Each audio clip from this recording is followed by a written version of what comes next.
അസ്സലാമലൈക്കും ഗൈസ്. അപ്പോൾ നമുക്ക് ഇന്നൊരു അടിപൊളി ബീഫ് ബിരിയാണി ഉണ്ടാക്കിയാലോ. പെരുന്നാൾക്ക് ബീഫ് ബിരിയാണി ഉണ്ടാക്കാൻ പ്ലാനുള്ള ഈ റെസിപ്പി ഒന്ന് ട്രൈ ചെയ്ത് നോക്കിയിട്ട് കേട്ടോ. നല്ല അടിപൊളിയാണ്. ബീഫ് വേവിക്കാൻ വേണ്ടിയിട്ടുള്ള മസാല ഫുൾ ബീഫിക്കാട്ട് വിട്ട് കൊടുത്തത്. എന്തൊക്കെയാ വെച്ചാൽ ബിരിയാണി മസാല, പിന്നെ മുളക് പൊടി, മഞ്ഞൾപ്പൊടി, മസാല, നമ്മൾ സാദാ മസാല, പിന്നെ ഗരം മസാല, അങ്ങനെ എല്ലാ മസാലകളും നമ്മൾ അതിലേക്കാട്ട് വിട്ട് കൊടുത്തിട്ടുള്ളത്. മല്ലിച്ചപ്പും ഒക്കെ ഇട്ട് കൊടുത്തിട്ടുണ്ട് കേട്ടോ. എന്നിട്ട് വെള്ളം പറഞ്ഞിട്ട് അത് വേവിക്കാൻ വെക്കാം. എന്നിട്ട് നമുക്ക് വേറെ പാത്രത്തിൽ മസാല ഉണ്ടാക്കാം കേട്ടോ. പിന്നെ ഉള്ളി നല്ലോണം വഴറ്റി ഇതാക്കണേ, നല്ല കളർ മാറണ വരെ ഒന്ന് വഴറ്റണം. എന്നിട്ട് അതിലേക്ക് ഇഞ്ചി, വെളുത്തുള്ളി, പച്ചമുളകിൻ്റെ പേസ്റ്റ് കൊണ്ട് ഇട്ടിട്ട് നല്ലോണം വഴറ്റുക കേട്ടോ. ഒക്കത്തിൻ്റെ പച്ചമണം മാറ്റണേ. പിന്നെ കുറച്ച് ഉള്ളി ഫ്രൈ ചെയ്ത് വെക്കണുണ്ട്. പിന്നെ ടൊമാറ്റോസ് ഇട്ടിട്ട് നല്ലോണം ഒന്ന് വേവിക്കണം. അടച്ച് വെച്ചിട്ട് തന്നെ വേവിക്കാൻ നോക്കാം കേട്ടോ. നമ്മൾ അടച്ച് വെക്കുന്ന വീഡിയോസ് വല്ലാതെ എടുത്തിട്ടില്ല. അതങ്ങനെ തന്നെ വേവിച്ചിട്ട് നല്ലോണം വെന്ത് ഒട്ടയുന്ന വരെ വേവിക്കണം. അങ്ങനെ നോക്കുമ്പോൾ ഇങ്ങനെ തക്കാളിയൊക്കെ നല്ലോണം വെന്ത് ഇതാണ് കേട്ടോ. അപ്പോൾ തന്നെ കാണുമ്പോൾ തന്നെ മനസ്സിലാവുന്നുണ്ടല്ലോ, അത്യാവശ്യം നല്ലോണം വെന്തിട്ടുണ്ട് കേട്ടോ. എല്ലാത്തും കൂടി കളറൊക്കെ നല്ലോണം ചേഞ്ച് ആയിട്ടുണ്ട്. അപ്പോഴാണ് ഈ ബിരിയാണിയുടെ ടേസ്റ്റ് കിട്ടുന്നത് കേട്ടോ. പിന്നെ നമ്മൾ മല്ലിച്ചപ്പ് ഇട്ട് കൊടുക്കുന്നുണ്ട്. എന്നിട്ട് അതും ഇട്ടിട്ട് നല്ലോണം ഒന്ന് മിക്സ് ചെയ്യുക. ഈ ബിരിയാണിൻ്റെ സ്പെഷ്യാലിറ്റി എന്താണെന്ന് വെച്ചാൽ ഇങ്ങനെ നല്ലോണം നമ്മൾ മിക്സ് ചെയ്ത് കൊടുക്കുന്നുണ്ട് കേട്ടോ. പിന്നെ അതിൻ്റെ ശേഷം നമ്മൾ അതിലേക്ക് കേടാണ് യൂസ് ചെയ്തിട്ടുള്ളത്. അപ്പോൾ പുളിക്ക് ആവശ്യം അനുസരിച്ചിട്ട് കേട് യൂസ് ചെയ്യുക. അല്ലെങ്കിൽ നമുക്ക് നാരങ്ങേൻ്റെ നീരും ഇതേപോലെ ഒഴിച്ചു കൊടുത്താൽ മതി. നല്ലോണം മിക്സ് ചെയ്യുക. അവിടെ പുളി ഉണ്ടോയെന്നൊക്കെ നോക്കുക കേട്ടോ. പിന്നെ ഉപ്പിടാൻ മറക്കരുത് കേട്ടോ. പിന്നെ പൊരിച്ച ഉള്ളി നമുക്ക് കുറച്ച് മാറ്റിക്കാൻ പറഞ്ഞില്ലേ, ആ പൊരിച്ച ഉള്ളി അതിലേക്ക് ഇട്ട് കൊടുക്കുക. കാരണം കുറച്ച് മാറ്റി വെച്ചിട്ടുണ്ട് കേട്ടോ. പിന്നെ ഗരം മസാല ഇട്ട് കൊടുക്കുക. പിന്നെ ഇതിലേക്ക് പ്രത്യേകിച്ച് മസാലകളൊന്നും ഇട്ടെടുത്തിടാറില്ല. ഇതിലേക്ക് വേണമെങ്കിൽ നമുക്ക് കുരുമുളക് പൊടി ഇട്ട് കൊടുക്കുക. എന്നിട്ട് ബീഫും കൂടി ഇട്ട് കൊടുത്തിട്ട് മസാലേൻ്റെ ആവശ്യമുണ്ടോ നോക്കുക. അതിൽ പിന്നെ കുറച്ച് എരിവിൻ്റെ കമ്മി ഉണ്ടായതുകൊണ്ട് പിന്നെ ഞങ്ങൾ കുരുമുളക് പൊടി കേട്ടോ മെയിനായിട്ട് ഇട്ട് കൊടുത്തത്.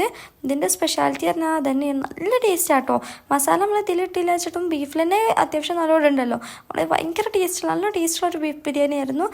പിന്നെ ഗരം മസാല എന്ന് എൻ്റെ വായിൽ കയറുന്നു കേട്ടോ, സോറി. നമ്മൾ കുരുമുളക് പൊടിയാണ് പിന്നെ നമ്മൾ ഇട്ടെടുക്കുന്നത്. പിന്നെ നെയ്ച്ചോറ് ഇതാക്കാൻ വെക്കുക, നെയ്യ് ഒഴിക്കുക, അങ്ങനെ ഉള്ളി ഇടുക, ക്യാരറ്റ് ഇടുക, സാധാ പോലെ തന്നെ സ്പൈസസ് ഒക്കെ ഇട്ടിട്ട് നമ്മൾ വെള്ളം തിളപ്പിക്കാൻ വെക്കുക കേട്ടോ. പിന്നെ നമ്മൾ ഇതിലേക്ക് പിന്നെ അരി ഇട്ട് കൊടുക്കണം കേട്ടോ. ഈ ടൈമിൽ വേണമെങ്കിൽ നമുക്ക് അതിലേക്ക് കുറച്ച് മിൽമൻ്റെ നെയ്യില്ലേ, അങ്ങനത്തെ നെയ്യ് ഉണ്ടെങ്കിലും ഒഴിച്ചു കൊടുക്കുക. നല്ല ടേസ്റ്റ് ഉണ്ടാവും കേട്ടോ. അപ്പോൾ റൈസിന് ഒന്നുകൂടി ടേസ്റ്റ് കൂടും. എല്ലാം വെച്ചിട്ട് കുഴപ്പമൊന്നുമില്ല.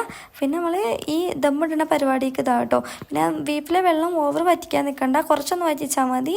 പിന്നെ ഇത് ദമ്മിടുമ്പോൾ ഇതിൻ്റെ സ്പെഷ്യാലിറ്റി ഉണ്ട്, വേറൊരു സ്പെഷ്യാലിറ്റിയും കൂടി ബിരിയാണിക്ക് ഉണ്ട് കേട്ടോ. എന്താണെന്ന് വെച്ചാൽ നമ്മൾ ഇത് ചെറുതീയിലിട്ടിട്ട് അങ്ങനെ വേവിക്കുന്ന ടൈമിൽ തന്നെയാണ് ഇത് നമ്മൾ ദമ്മിടുന്നത്. പിന്നെ പൊരിച്ച ദമ്മിടുന്ന പരിപാടി അറിയാമല്ലോ. റൈസ് ഇടുക, അതിലേക്ക് ഗരം മസാല, പിന്നെ കുറച്ച് നെയ്യ്, കുറച്ച് കളറ് വേറെ നമ്മൾ ആഡ് ചെയ്യാത്തതുകൊണ്ട് കുറച്ച് മഞ്ഞൾപ്പൊടി കലക്കിയതാട്ടോ യൂസ് ചെയ്തത്. പിന്നെ പൊരിച്ച ഉള്ളി, പിന്നെ ചപ്പ്, പുതിന, അതൊക്കെ തന്നെ ഇടുക. പിന്നെ ഈ സംഭവങ്ങൾ ഇങ്ങനെ റിപ്പീറ്റ് ചെയ്തുകൊണ്ടേ നിൽക്കുക. ഈ ബിരിയാണി നല്ല ടേസ്റ്റ് കേട്ടോ. ഞാൻ പറഞ്ഞില്ല, ദമ്മിടുമ്പോൾ ശ്രദ്ധിക്കേണ്ട കാര്യം പറഞ്ഞല്ലോ. ഈ ബീഫ് ഓൾറെഡി ഇങ്ങനെ ചൂടായിക്കൊണ്ട് നിൽക്കണം, തണുക്കാൻ പാടില്ല. അപ്പോൾ ചെറുതീയിലിട്ടിട്ട് ഇങ്ങനെ വേവിച്ചിട്ട് വേണം നമുക്കിത് ദമ്മിടാൻ. ഈ ബിരിയാണി ഒന്നും പറയില്ല കേട്ടോ. എല്ലാവരും ഒന്ന് ട്രൈ ചെയ്ത് കൊടുക്കുക. അത്രയും ടേസ്റ്റ് ഉള്ളതുകൊണ്ട് കേട്ടോ ഞാൻ പിന്നെയും ഇങ്ങനെ എടുത്ത് പറയണത്. പിന്നെ അങ്ങനെ ദമ്മ് നമ്മൾ പൊട്ടിക്കുകയാണ്. ഈ റൈസ് വേർതിരിക്കുക, ഇറച്ചി വേർതിരിക്കുക. അപ്പോൾ അങ്ങനെ തന്നെ നല്ല ടേസ്റ്റുള്ള ബിരിയാണി കേട്ടോ. അപ്പോൾ എല്ലാവരും മസ്റ്റ് ട്രൈ ആയിട്ടാണ്. എൻ്റെ ചാനൽ ആദ്യമായിട്ട് കാണുകയാണെങ്കിൽ ഇന്നത്തെ സ്പെഷ്യൽ എന്ന് പറയുന്നത് നല്ല അടിപൊളി ബീഫ് ബിരിയാണിയാണ് കേട്ടോ. ഇതിൻ്റെ വീഡിയോ ഞാൻ നാളെ ഇടാവേ. നല്ല അടിപൊളി, നല്ല ടേസ്റ്റ് ഉള്ള കേട്ടോ സാധനം. അപ്പം വീഡിയോ കാണണമെങ്കിൽ എൻ്റെ യൂട്യൂബ് ചാനൽ നോക്കിയാൽ മതി കേട്ടോ. സ്പെഷ്യൽ ബിരിയാണിയാണ്.